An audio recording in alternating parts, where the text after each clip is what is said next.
Hi guys.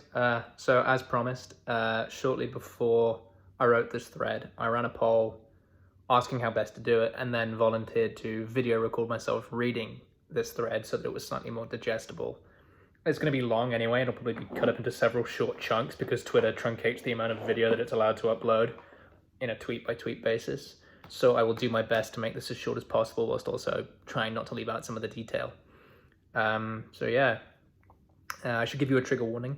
This is fairly heavy. There's mention of cancer, just general illness, mortality, suicide. So if you do not feel comfortable with any of those topics, please feel free to discontinue watching or to, feel adequately prepared going forward. I will try and cut out as much as I can, but this is trying to be sort of refreshingly honest and I guess give you a real stark idea of the ordeal that is this entire journey. So, I should really say it as follows, I guess. Since this is going to take some time, I'm going to preface this by saying that no two cancers and no two cancer journeys are ever the same. These are highly personalized experiences, and as such, they will be specific. They are my own. I am not a doctor. I am not a medical expert. So if you have any symptoms of any kind with your body that concern you, please, please, please, please seek medical help. It could save your life. It saved mine. That said, I'm always around to answer questions on the timeline or in my DMs, so don't let that deter you either. Sometimes all it takes is a friendly voice to be the next step in seeking further care. And if nothing else, I can be an advocate for that. So, I guess here goes. First time I noticed something amiss was in May of 2017, whilst I was studying at university in the UK. And the odd thing that I noticed is very difficult to tangibly describe, but I'll do my best. It's, I guess the best way I can put it is that most men are not acutely aware of the sensation of their testicles hanging between their legs. But like suddenly I was aware. It wasn't like a weight. It was just that they were there. It is so bizarre, but it's what it is. There was no pain. There was no swelling, but it actually felt like they had mass. And I didn't really perform routine self-examinations at this point per se, but occasionally I'd feel around down there just to make sure that there wasn't anything amiss. I felt a dull but small patch of swelling on the back inside of my right testicle. No pronounced lump, as I said, no pain. I had just purchased new boxer briefs, which were tighter than usual than the older pairs, and I attributed the swelling to this, but still decided to go and see my doctor anyway just to make sure, get myself a clean bill of health. My doctor performed a physical exam on me and came to the same conclusion that I did, that the swelling was minor and was most likely caused by restrictive clothing. So, naturally, I breathed a sigh of relief, continued my studies, and then less than a month later, I returned home to Georgia for the summer. And over the next few weeks, I don't know what it was, call it some sort of intuition, I just kept examining the area to see if anything had changed. All the while, I was just generally uneasy. I didn't feel right. For reasons that I couldn't fathom at the time. And it comes back to the fact that I'd had an impact injury to my testicles when I was approximately 14. Caused by a much larger person falling onto my balls when I tackled them playing rugby. And aside from the initially excruciating pain at the time, the only lingering side effect was calcification due to injury to the testicle, on the inside of the same testicle. And hadn't really ever felt it, I just knew it was there. But it began to become much more pronounced over the weeks which followed the initial self-exam. Swelling wasn't becoming perceptibly larger, but the position and the protrusion of the calcified nodule was moving. I could feel it. I could never feel it before. So I ignored it for about 3 weeks up until the beginning of July. Not out of any sort of, trying to pull the stiff upper lip bullshit or anything. It was literally just that I stopped paying attention. And beginning of July, both of my parents were out of the house. My dad was on a business trip. My mother was visiting her mother, who had just had knee surgery. So I was on my own in the house at 21. And I used Tinder for a hookup. Now, I'll be blunt here, and I'll state that I hate how much of a fuckboy I used to be. I invited this girl over, things started to escalate, and trigger warning on just how gruesome and pretty graphic this is going to be, but I apologize. With my balls in her mouth, she paused for a couple of seconds, and then, calmly, as all hell, asks me if I knew that I had a lump in my testicles. White hot panic followed by a cold sweat. I went to the bathroom, and felt the same patch of swelling, and this time I noticed it had definitely grown. I could feel the calcified nodule poking through, and the swelling behind it was pretty large, and I couldn't get out of my head. I knew I needed to seek medical help. A side note, I couldn't get it back up after that. It was a terrible fucking encounter, and quite frankly, I wish it hadn't happened. I mean, from the standpoint of the sexual gratification thing, I'm glad that she found my cancer, but still, terrible experience, do not recommend, awful Yelp review. Incidentally, I never told my parents about the hookup, and it's going to stay that way, because my dad has died without knowing, and I prefer that my mother stay that way, because it was a violation of her trust. Shortly after the incident, my parents returned home, and I told them straight up that I'd found a lump in my testicle, which I wanted my doctor to look at. So 3 days later, I went and saw the doctor. Now, my doctor is actually a nurse practitioner. Her name is Holly. She is just about the loveliest person on the face of this planet. She's in her early 30s, but above all else, she is just drop dead gorgeous. And I knew that she was about to fondle my fucking testicles. So, as you can imagine, it was tense. And in the waiting room, cold sweat, sweating absolute bullets. Every item of clothing felt like it was 2 sizes too small. And I couldn't get my heart rate down. My blood pressure was through the roof. I couldn't calm down. It was horrific. And eventually, when I finally got in to see her, I informed her why I was there. And she asked me a few questions, the usual, when did you notice the swelling? Is it painful to the touch? Have you had any abdominal pain, difficulty breathing, headaches, seizures, the usual stuff? And then once we worked through the preamble, she informed me she was going to do a physical exam and that it would require a chaperone. And being a Brit, I was pretty confused because I didn't know what that meant. She asked me to remove my trousers and my underwear and to don a paper gown and sit down on the examination chair while she left. And I duly did so, much to my embarrassment and chagrin. And then she walked back in the room with another nurse, and finally I understood the chaperone reference. The family practice where my primary care physician works employs only female staff. And of course, she had to pick the next most beautiful nurse in the practice to observe the process. So here I am, sweating fucking bullets, stark bollock naked, behind a paper gown with 2 very beautiful women. And humorously, people ask me all the time whether or not I got aroused during the examination. Fuck no. Let me tell you right now, it is the furthest I've ever been from arousal. My penis did its absolute damnedest to retreat and invert itself up to the full length of the shaft and never come back out. I've never been less aroused in my life, and I wanted nothing more than to get the fuck out of the room. And classic me, in an effort to diffuse the tension, I made a terrible joke about how I had always envisaged the first time that I would be naked in a room with 2 women, that they would also have been naked and I'd have scored. And yeah, I have never wanted to die more than I did at that very moment. I guess the rest sort of passed by uneventfully because I was too busy trying to tell myself to shut the fuck up. And it passed without further event. They drew blood, and then Holly said she was going to schedule me for an ultrasound. And the next week, the beginning of August, 2nd of August to be specific, was the day that my ultrasound was scheduled. That morning, I was scheduled to have all 4 wisdom teeth pulled. I was in rough shape. All 4 were pulled. It hurt. I was dripping blood from my mouth in serious pain, but also somehow tripping balls on oxycodone at the same time. The whole ordeal was fucking horrific. It is the most traumatic day of my life, and I actually openly cried in the waiting room. I'm not sure whether that was drug-induced or anything, but it was just all weighing on me, and it was horrible.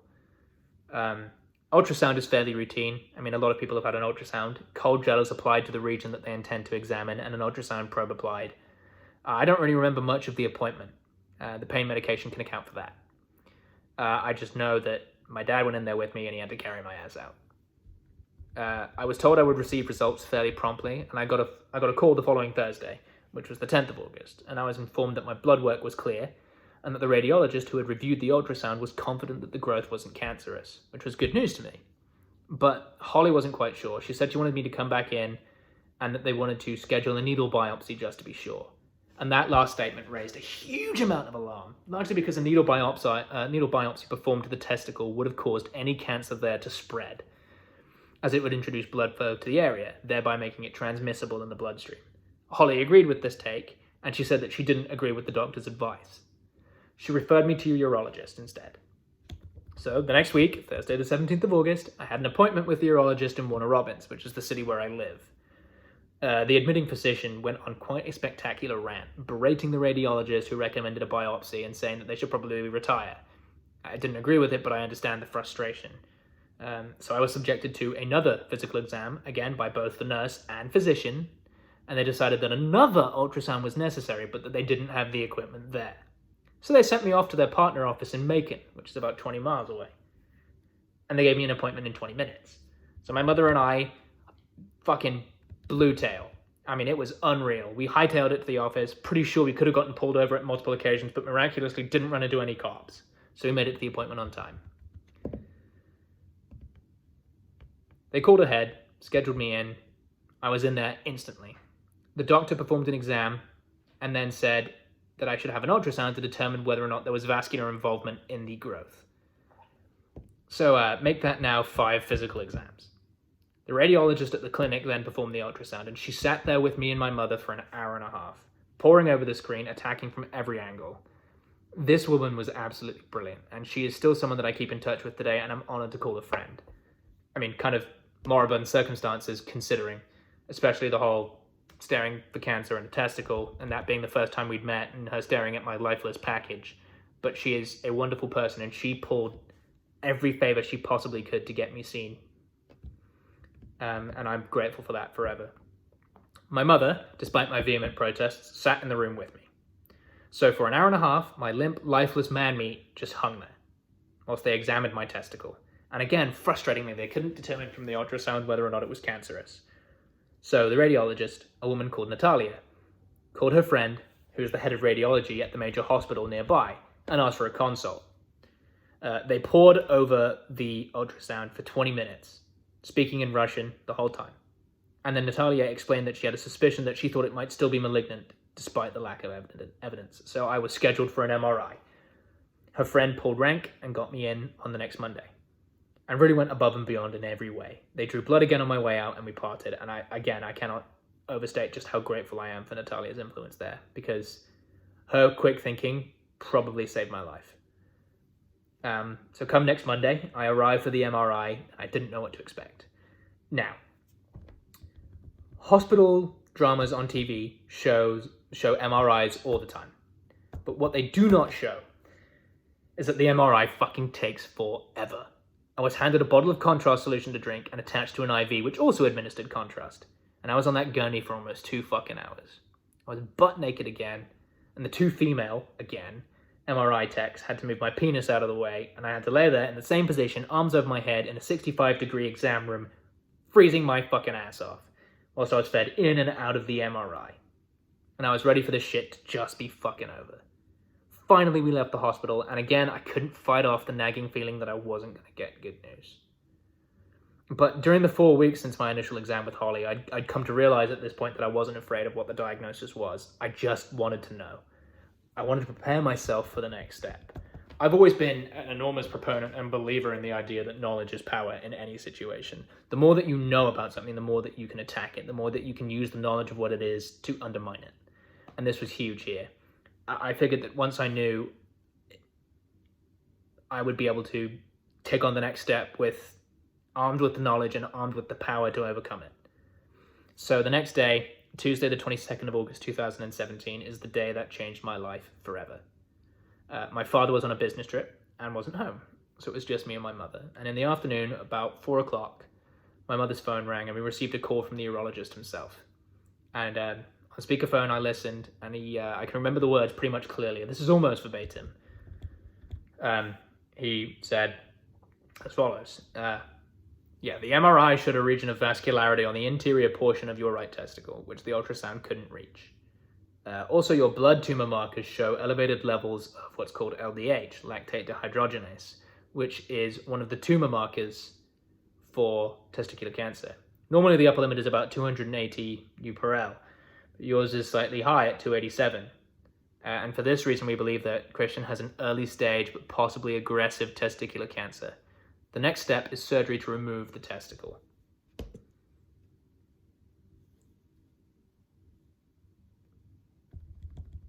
TV cliches will have you believe that time stands still, or everyone collapses in grief or woe.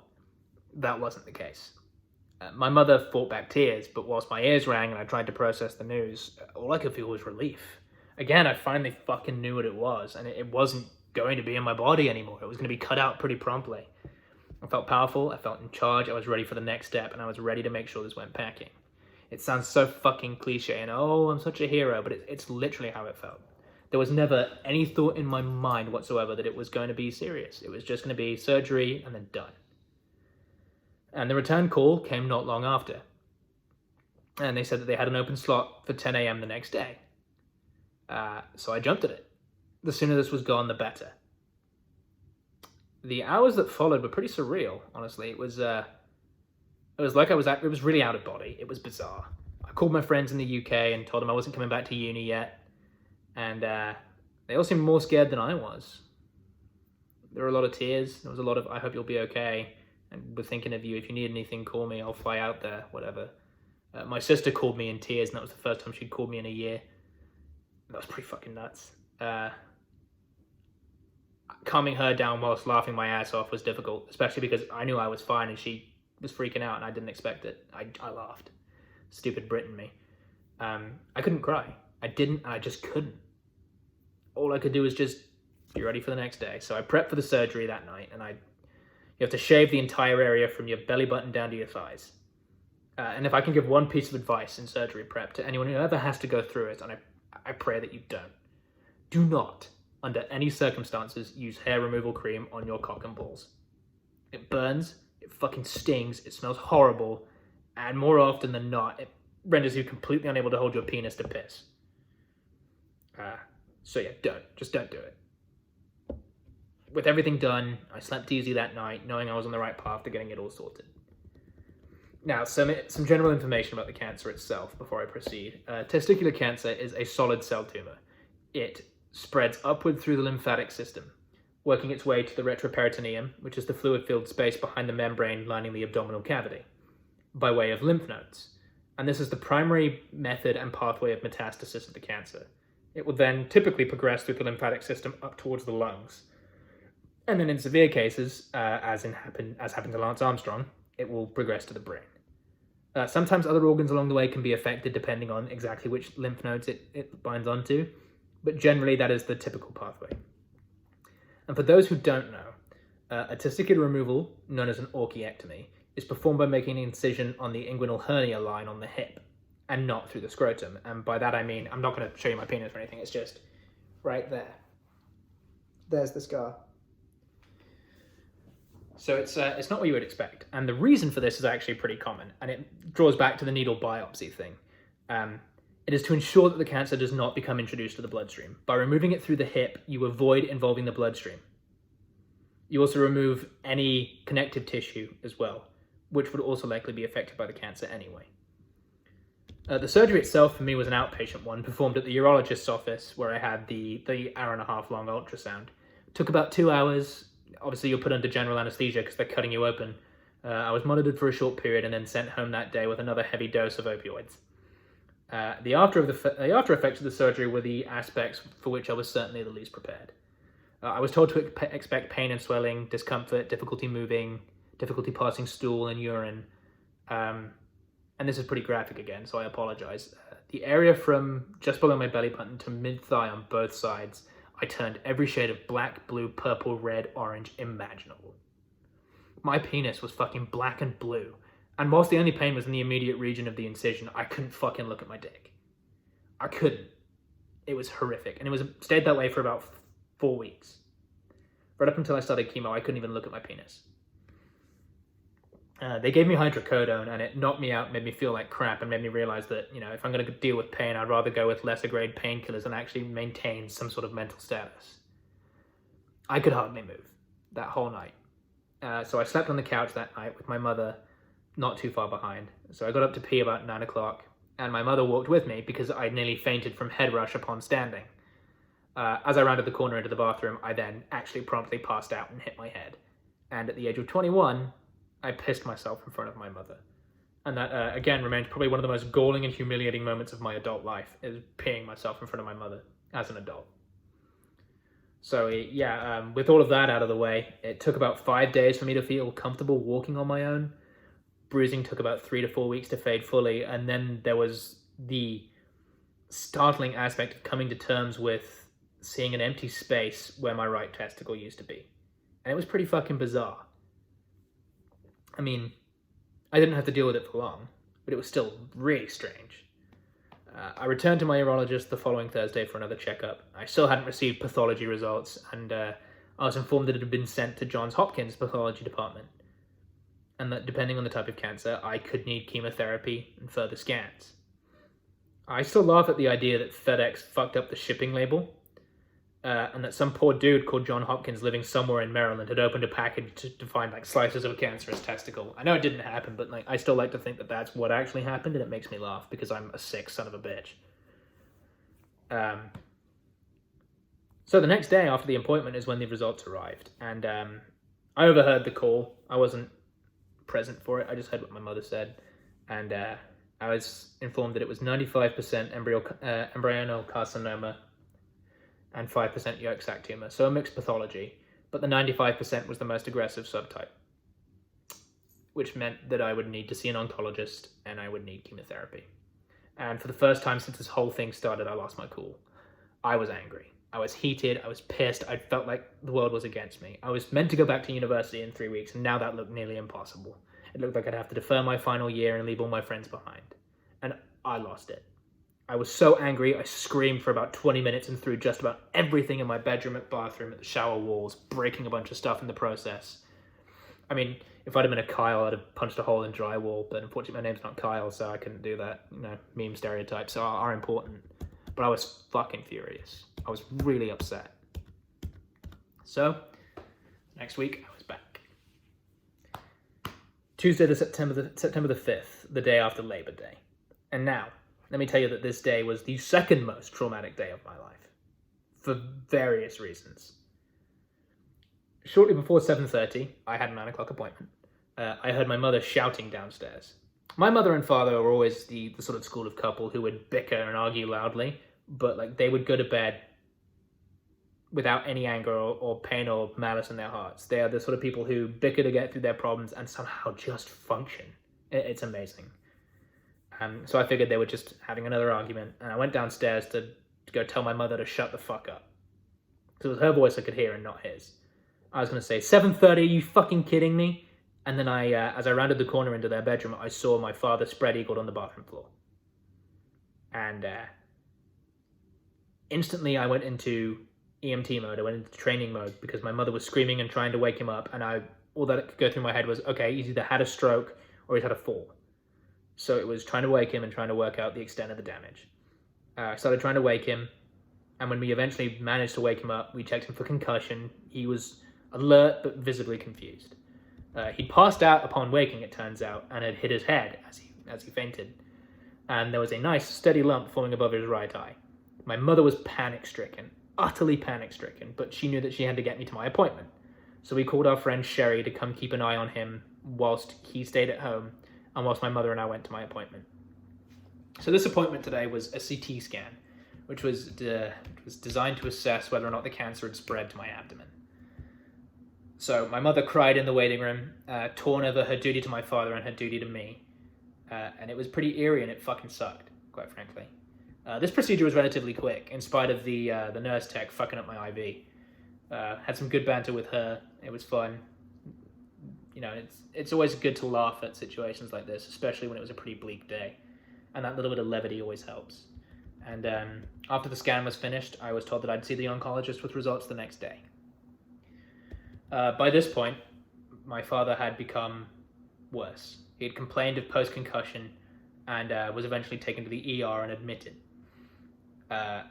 Initial tests at the local hospital demonstrated that he was clearly neurologically impaired. There was some serious swelling there. So they admitted him to the major trauma center in Macon because his symptoms did not abate. So I stayed the night with a friend that night who would drive me to the oncologist the next day. This friend is a friend called Kathy, and she was treated at the exact cancer center that I was due to be treated at.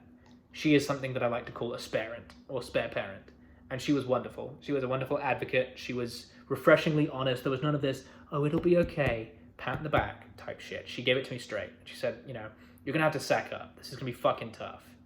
We will be by your side every step of the way. We'll deliver food. We'll care for you, whatever. But it all comes from within. And that was exactly what I needed to steel me. Not that I was feeling particularly scared, but it was the push I needed to help me make my decision. The appointment was pretty routine, all told. I mean, I had this image of oncologists being particularly morbid, and it was a big part of the reason why I never wanted to see one. But understanding that they're just ordinary doctors who deal with people with a different illness, and that they're not the problem. It's the circumstances, the situation that's more austere than they are, really helped again set my mind right. And they told me I had a number of options. Weight and vitals were taken, and I got to meet the nursing team. And then my oncologist personally.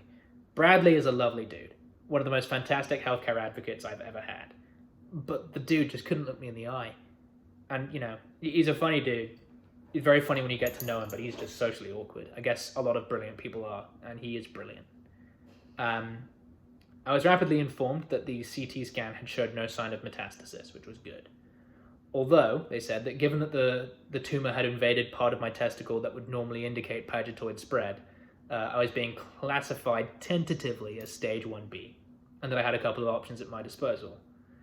Firstly, I could choose what's called the surveillance option, with scans and blood tests every 3 months for up to 3 years. I was informed that this presented with a 40% chance of relapse, and that would ultimately require 3 months of chemotherapy to fix if I did relapse. Secondly, I could have a second surgery called a retroperitoneal lymph node dissection, which would remove all lymph nodes in my abdomen to prevent pagetoid spread of the cancer and remove its primary pathway for spreading throughout my body. I was adamant that was a no. I didn't want to do any more surgeries. One abdominal surgery was bad enough to fix and bad enough to recover from. I didn't want a second worse surgery to have to deal with, so I said no. And my third option was a single cycle of neoadjuvant chemotherapy designed to destroy any remaining cancer cells left over by the surgery, with a recurrence rate predicted as about less than 1%. I wanted to go back to the university, in the UK for my senior year. I wanted to be with my friends, to continue the life that I'd put on hold for this. And, I saw that I had a number of options, but to me, it was obvious. I'm a numbers guy, so the odds of the single cycle of chemotherapy were just fucking worth it. It was a no-brainer. I chose the chemo, and I was scheduled for a battery of tests because they wanted to start me ASAP so I could get back to uni and finish my degree. So I was scheduled for 4 tests in the next 3 days. My dad was due to stay in hospital until his swelling in his brain diminished, so my Aunt Kathy drove down from Virginia to be with me, whilst my mother stayed with him. Let me tell you, Kathy's sacrifice throughout this entire ordeal is probably the single greatest sacrifice anyone has ever made for me personally, and I am forever fucking grateful for her. She put aside a job to help me at a pretty desperate time in my life, and I will repay her in any way that I can. She is a fantastic woman, a fantastic advocate, and I am so lucky to be as close to her as I am now, because we were not as close before. It's one of those things that really transforms a relationship, and yeah, I would be fucking screwed without her. She injected a great deal of humor and positivity in the whole situation. She and I get along very well because we have very similar senses of humor, so we just laughed through the whole fucking thing. Chemo was a breeze because of her. So, let's break down some of the tests, shall we? So, when you prepare for this cycle of chemotherapy, you need to have a means to deliver the drugs, and that is the first thing that they will set up.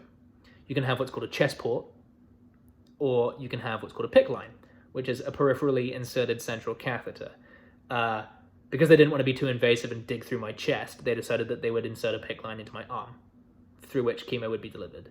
And I had 2 appointments that day. Thursday, September the 7th was the day in question. The first one was to have the PICC line inserted for drug delivery. It's an 18-inch long line, which is fed into the humerus and into the vena cava, wherein chemotherapy drugs are delivered for treatment. It's a sterile site, so it requires local anesthesis and rigorous cleaning. I wasn't even allowed to watch as they poked the needle in. I was told to turn the other way whilst they did it. It took about 45 minutes to insert and set up, and I had a chest x-ray. I will eventually drop a picture of the end result. It It was awkward, it got in the way of everything, and it was just a general nuisance. I had to wear a neoprene sleeve when I showered to ensure I didn't get water, shampoo, or shower gel into the sterile site. Hang on. What's wrong? Hop up. Stop being a nuisance, Dolce. Doggy content for you all. There you go. This is unfettered access. Enjoy. Yeah, my mother called the neoprene sleeve my arm condom, and I still actually have it somewhere. If I can find it, I'll post a picture on the timeline. Yeah, it made showering a nightmare for about 3 weeks. It's just stupid. Next came a pulmonary function test, and this is a pretty big one because the chemotherapy regimen that I was on is known to cause lung damage. So they wanted to test my breathing first to see whether I was within safe limits to administer the one part of the cocktail that they were going to be giving me. The PFT tests a number of things. Firstly, your inhalation capacity, your exhalation capacity, how the gas is exchanged, and your rates of flow. Tests your O2 sats. Tests a number of things to make sure that it is safe to administer the drugs that they're going to give you. This particular appointment is memorable to me because when they did my chest x-ray initially, they had to get an extra contrast board because apparently my lungs are 50% longer than they should be. I also had near perfect lung functionality as a result, so I was approved to receive the desired chemotherapy regime. That day was a pretty big, busy day, and so I just wanted to spend some time with my dad. So that night we went up to his hospital room, played cards, just meditated on what was about to happen. And my dad and I have always had good banter, so we just ribbed each other all evening. A couple of good ones that we fired off that night. I mean, he joked around that I was just doing this so that people would stare at my dick. And I joked that he only fainted so he could shift the attention to himself. And my mother, my aunt, my dad, the nurses, we just laughed and laughed and laughed. And it was a rare happy moment in a pretty difficult 8 weeks. And it really helped me steel myself again for what was ahead. The next day, Friday the 8th of September. Again, this is pretty graphic, so I apologize in advance. The big one, sperm banking. Now, I'll do a thread about infertility at some point. This is for another day.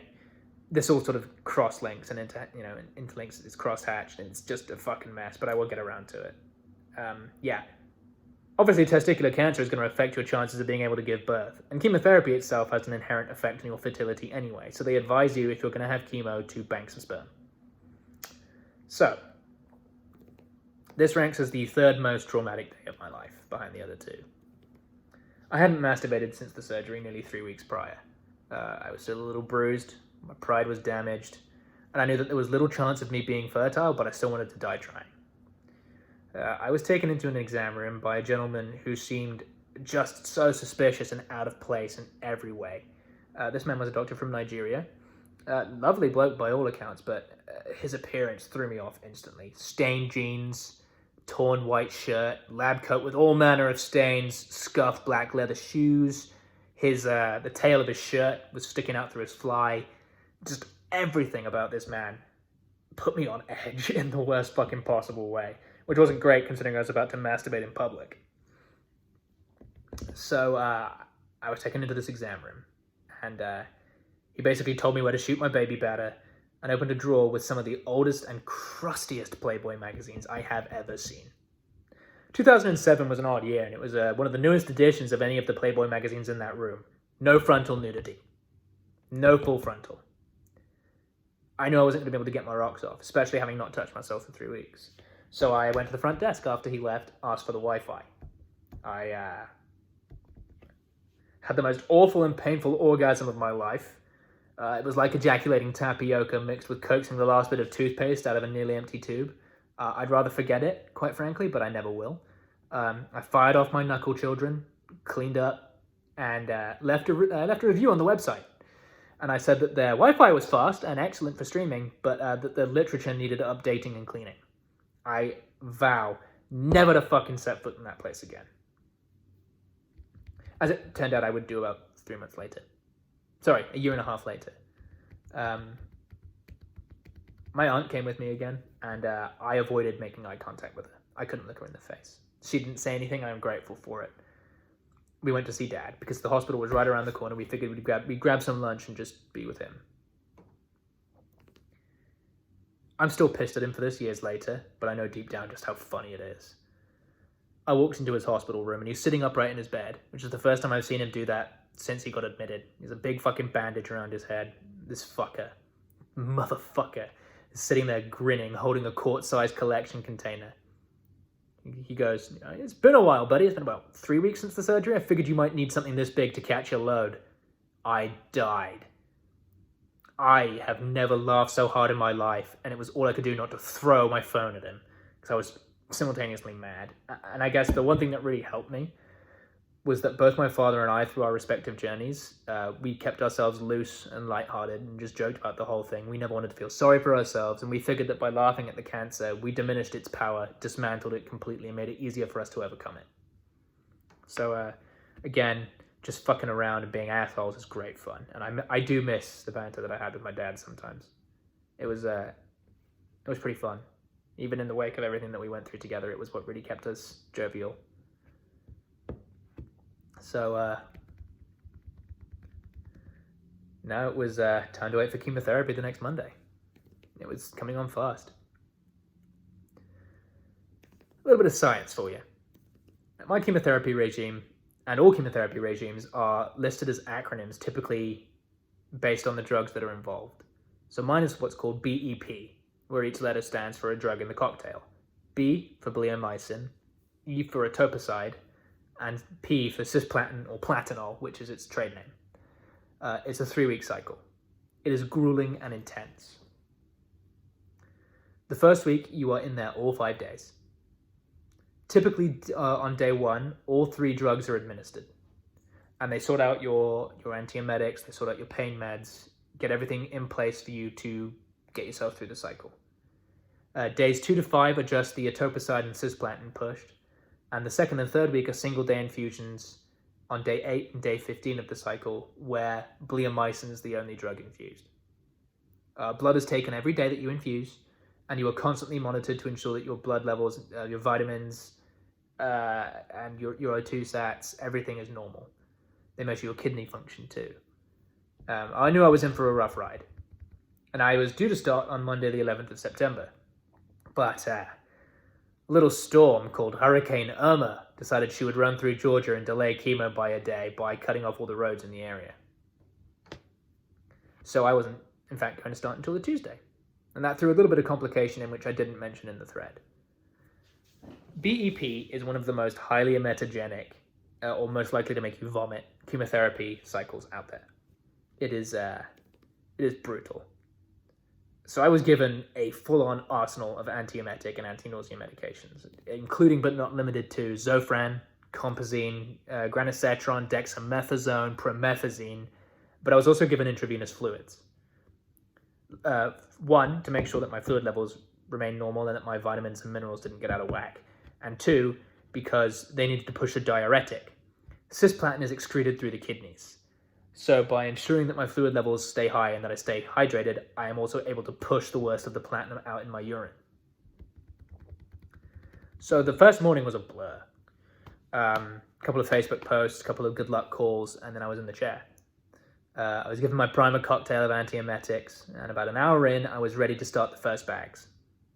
Etoposide, which was going to be the first one, was going to take about an hour. I had my blanket, my iPad, a good book, note from my best friend, and I was ready to go. Kathy was with me, and I was ready. About 20 minutes into the first infusion, I began to feel flushed and really hot and itchy around the injection site and around my neck. So my aunt called one of the nurses over and observed what looked like a blotchy heat rash on my chest. They immediately stopped the bag, immediately cut off the infusion, and I was given medication to prevent an allergic reaction. It set me back about 2 hours whilst they watched the rash fade, and it meant that I couldn't do the bleomycin infusion that day, so it got pushed to the next day. I was already exhausted and I haven't even reached lunch yet. My aunt got me Wendy's chicken nuggets and I settled in for the second bag, which would be cisplatin. Now, cisplatin is a compound drug which consists of platinum, among other general chemical agents. Platinum is a heavy metal, and in high doses can be lethal, but it can also cause the following: peripheral and cranial neuropathy, and that means neurological breakdown due to platinum accumulating. In peripheral, it can mean tingling and numbness in the hands and feet and fingers and the extremities. In terms of cranial, It can lead to numbness in the jaw and loss of hearing, degraded hearing. Some common, often permanent damage is done to the kidneys in what's called nephrotoxicity, which is built up by the accumulation of platinum within the nephrons in the kidneys, which is why it is essential that you be well hydrated and able to urinate the platinum out. Electrolyte abnormalities are sometimes caused, which is why, again, they made sure to hydrate me. Mucositis as well, which affects the mucous membrane in your throat and in your nasal passages, and it leads to a permanent metallic taste.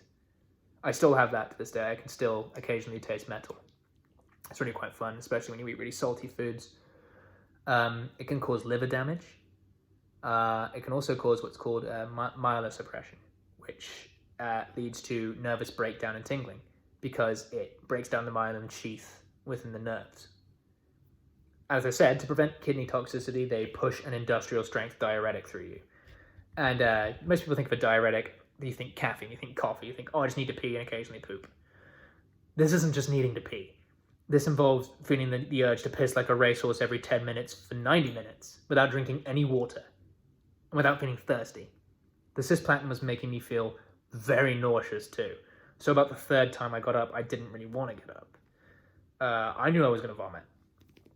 So my aunt tried to give me some banana bread. I took one bite and I have never touched banana bread again. I used to absolutely love it. Now I cannot touch it. One thing that they did mention was that my CT scan showed a small kidney stone in my left kidney.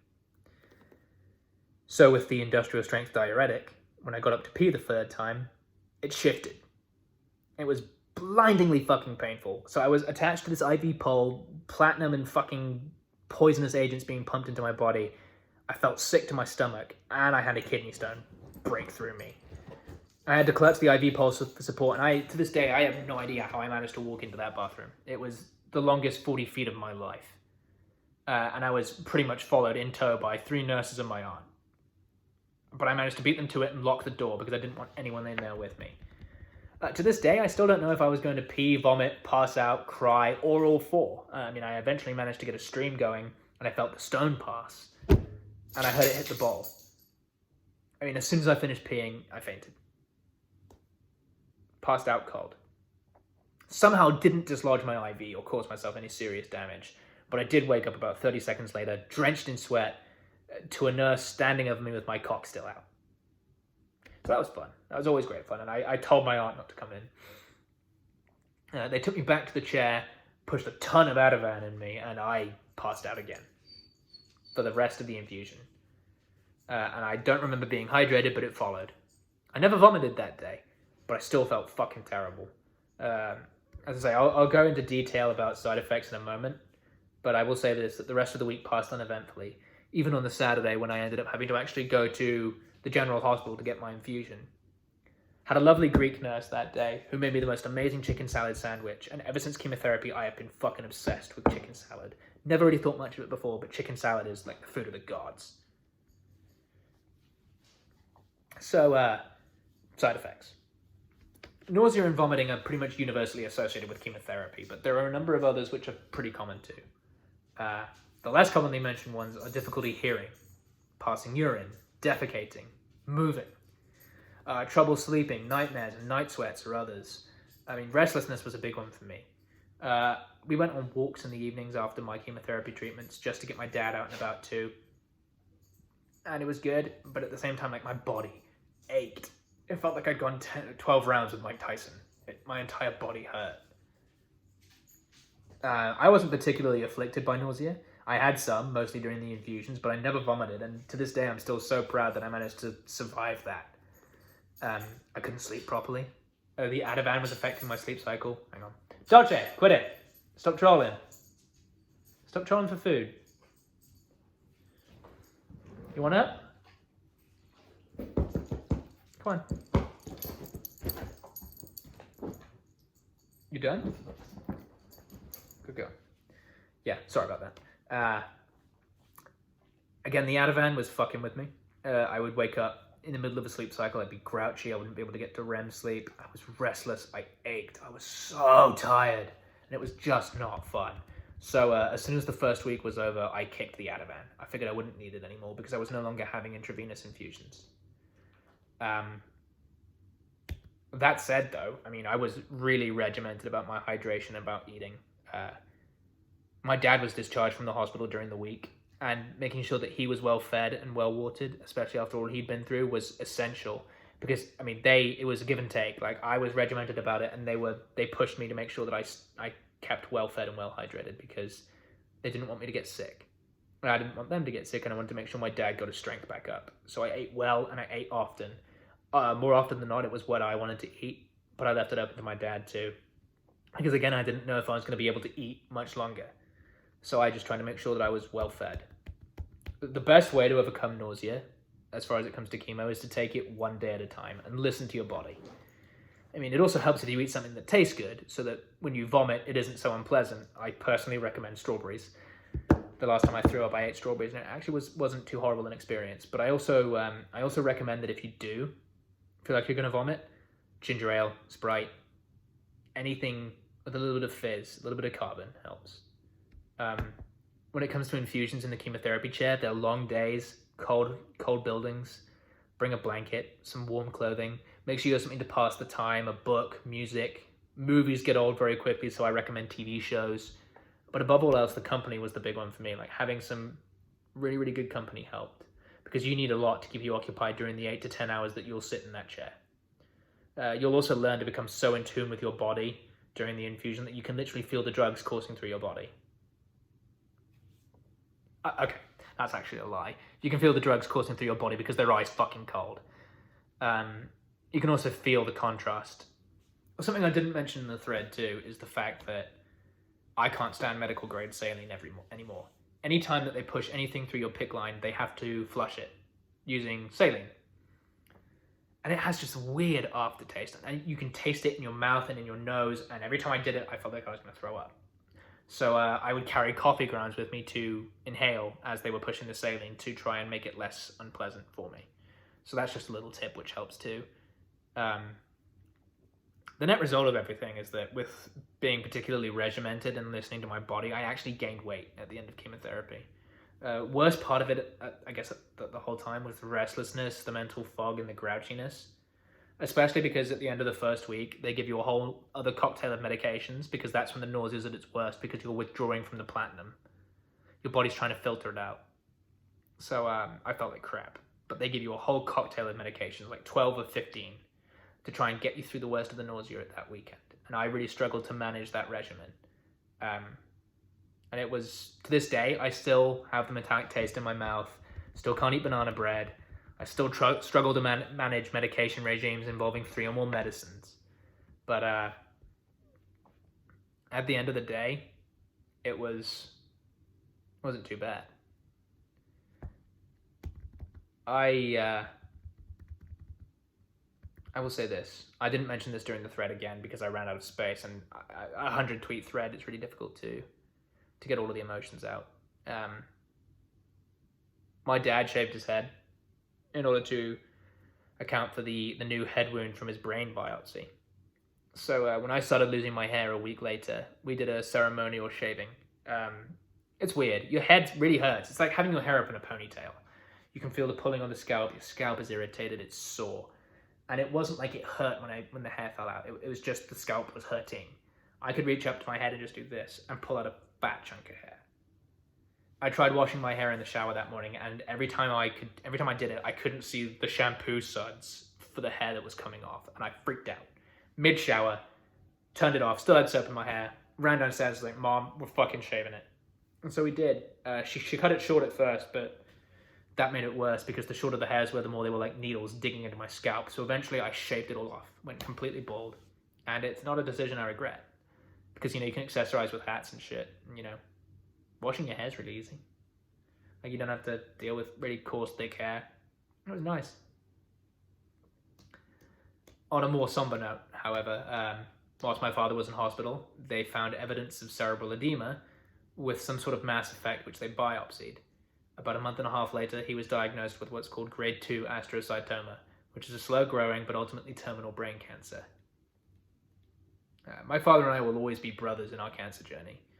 and it's a good thing that we both had each other to rely on and to pull through. It's so much less lonely if someone else is part of the battle. And whilst I don't wish anyone else to have two family members go through cancer at the same time, it was pretty fucking honorable to be with him, because he taught me how to fight and I taught him how to fight, and it was great, and I'd do anything for him. So he was also there for my final chemotherapy infusion on the 27th of September. My dad, my mom, and our close friend Kathy, the lymphoma survivor, were with me, and it was a pretty touching occasion. It was just a simple single bleomycin push. They waited 20 minutes to see if there would be any after effects, and then it was time to get my PICC line out. So I freaked my sister out in a FaceTime call because I could poke the PICC line tube through my arm. That was fun. It's always nice to fuck with her. There was no bell ringing like at Siteman or like at Walter Reed, all of the other major cancer centers. There was no bell ringing. Instead, I got handed this loud-ass, dancing, obnoxious, singing frog toy. And I held that fucking thing like it was a bomb. It was awkward, it was obnoxious, everyone was staring, and I just wanted it to shut the fuck up. Like, that just makes me so uncomfortable. Like, I'll act out, but it's like, I wanted the earth to swallow me. I was declared cancer-free. And 6 weeks after diagnosis, 10 after initial discovery, I was actually cured. And it's pretty fucking surreal.